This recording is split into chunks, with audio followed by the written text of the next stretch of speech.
श्रीरमाधीरवीरवेङ्कटनारायणस्वामिने नमः इति क्षीरेण स्नपयामि युगं तद्नान् स्नपयामि वीरवेङ्कट सत्यनारायणस्वामिने नमः इति आद्येन स्नपयामि यन्मधुना मधति मधुस्नानं समर्पयामि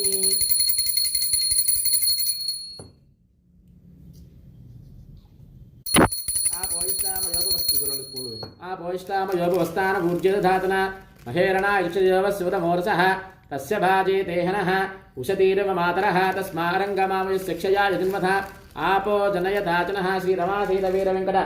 सत्यनारायणस्वामिने नमः चक्षुसहस्रपात् सबं विश्वतो वृत्वातिष्ठाङ्गुलं पुरुष एवेदकं सर्वं यद्भूतं यच्छुभव्यो उदामृतस्येशानः यदन्नेनातिरोहति तावानस्य महिमातोऽध्यायाकुश्च पुरुषः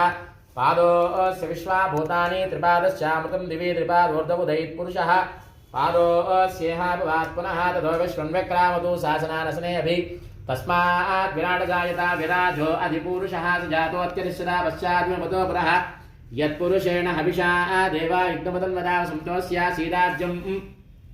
ग्रीष्मयुग्मशरद्रविः सत्तास्यासन् प्रदयः त्रिसप्तसमिधा कृताः देवाय जिग्नं तन्वानावद्नं पुरुषं वसन्तं यज्ञं परिषं प्रोक्षन्नो पुरुषं जातमकृतः तेन देवाय जिन्ता साध्याशश्चये तस्मात् जिज्ञा सर्वतः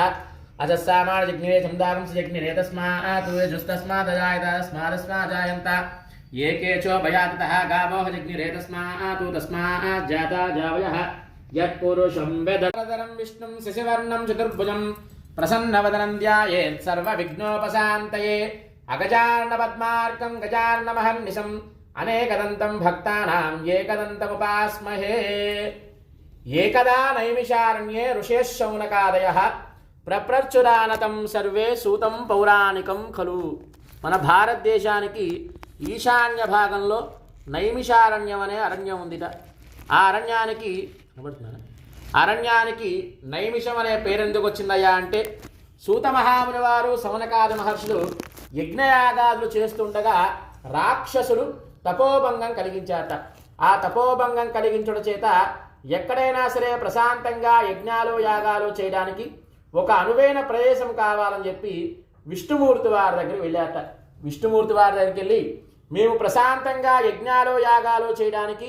ఒక అనువైన ప్రదేశం కావాలని చెప్పి అడిగారట. విష్ణుమూర్తి వారు ఒక సుదర్శన చక్రం వదిలి